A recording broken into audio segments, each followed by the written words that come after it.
Google makes over 3,200 algorithm updates per year. You can imagine in 2020, a lot is going to change. Hey everyone, I'm Neil Patel, and today I'm going to break down the major changes in SEO for 2020.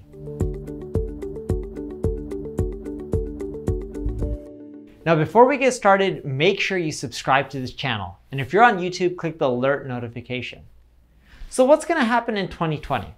Well, first of all, according to Jumpshot and SparkToro, 49% of all searches performed on Google result in a no-click. That means almost half of all searches on Google won't send traffic to any website at all. People are either giving up on searches or they're getting the answers right then and there from Google. In 2020, I expect that to increase even more. The second big change is that the number of visitors that people are going to get from organic traffic is going to continue to decline.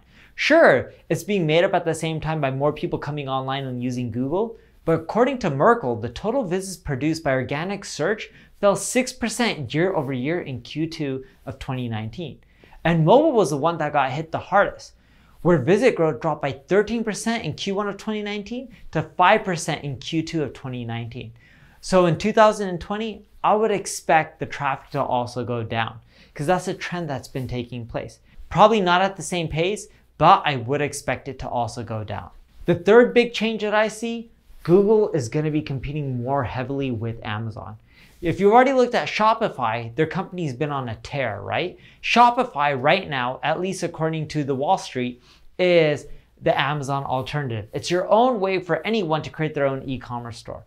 Google, this year already, or in 2019, has released a buy on Google feature, right? This allows people to buy e-commerce products directly on Google. I look forward to 2020 in which Google will end up making more changes to compete directly with Amazon. This should also potentially help people who have their own e-commerce stores, such as people on Shopify, in which they can generate more sales without people going to their actual website.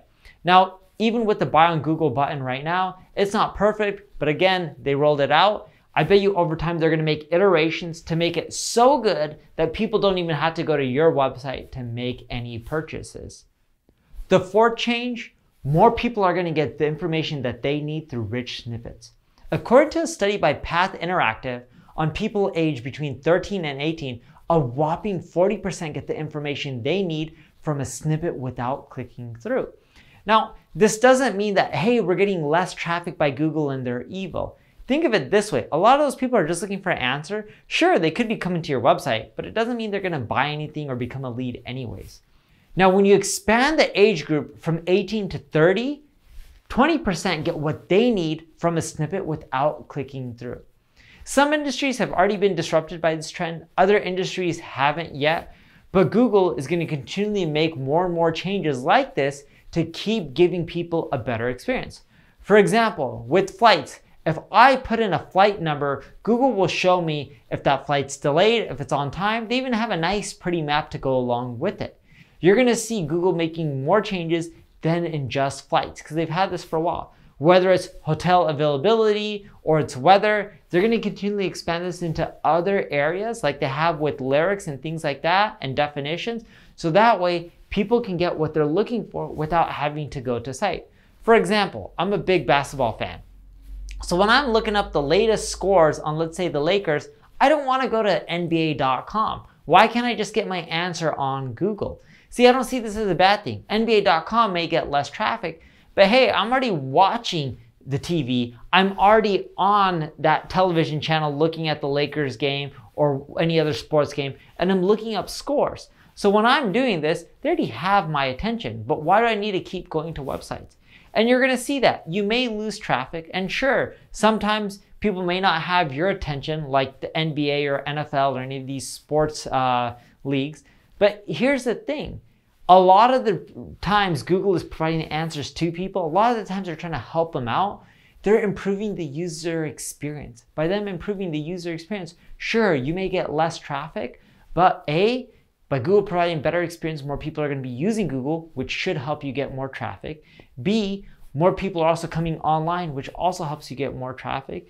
And see, a lot of those people that Google's answering the questions for, when they land on your website, they're not buying anything anyways. So what you'll see a trend in 2020 as well, if Google's answering people's questions without them going to your website, the traffic you are getting should increase in conversion rates as well.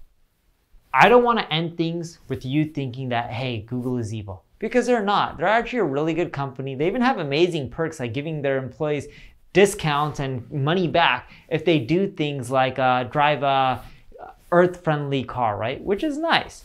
So I want to give you 5 tips to help you with all the changes that Google is about to make. The first tip I have for you is become a master at uncovering search intent. Look, most marketers are just looking for keywords that they should target. It's not about keywords, it's about problems. When someone searches for something, a lot of times they have questions, they're looking for comparisons, right? Comparing one business to another to figure out, hey, what product or service should I buy? So you can use Ubersuggest for that. Ubersuggest will show you all the questions, prepositions, and comparisons people are typing in related to your field. This will help you better figure out intent. So now that when you're targeting keywords, it's not just about traffic, it's about getting the right traffic so those visitors convert. The second tip I have for you is increase your CTR. Write compelling titles. It's all about getting people to click on your listing. Heck, even if you're not at the top, it doesn't mean that you can't get more clicks than the listing above you. You can do things like creating a compelling title, using keywords in your title that your competition isn't using, writing amazing meta descriptions that people want to click through and read. You can also use breadcrumb markup, that helps. And you can also use tools like ClickFlow that'll help you optimize your title tag, and they have a free solution as well, so that way you can get the more clicks. Next tip, explore schema markups as much as you can.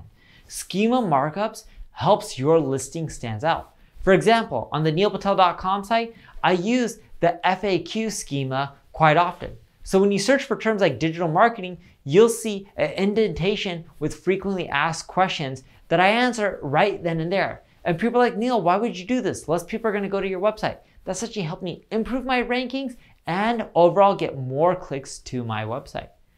The fourth tip I have for you, work on building a loyal audience so that way you can keep them coming back to your website. That's why I use email opt-ins. So I use tools like HelloBar to get people to opt into my list, and every time I have a new blog post, new feature update, I send them a blast. I use tools like subscribers for push notifications because every time I have a new blog post, new video, new podcast, I can send out a push, get more people back to my website.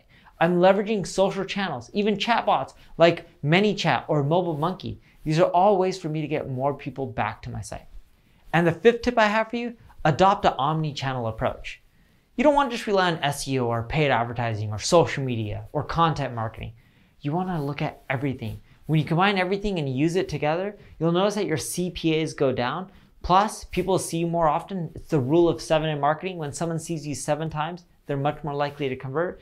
And this will help you build a brand. If you need help with your marketing and preparing for the future for all the changes Google's going to continually make, check out my ad agency, Neil Patel Digital. If you have any questions, leave a comment below and I'll answer and help you out. Make sure you like this video, subscribe to the channel, tell other people about it. Thank you for watching.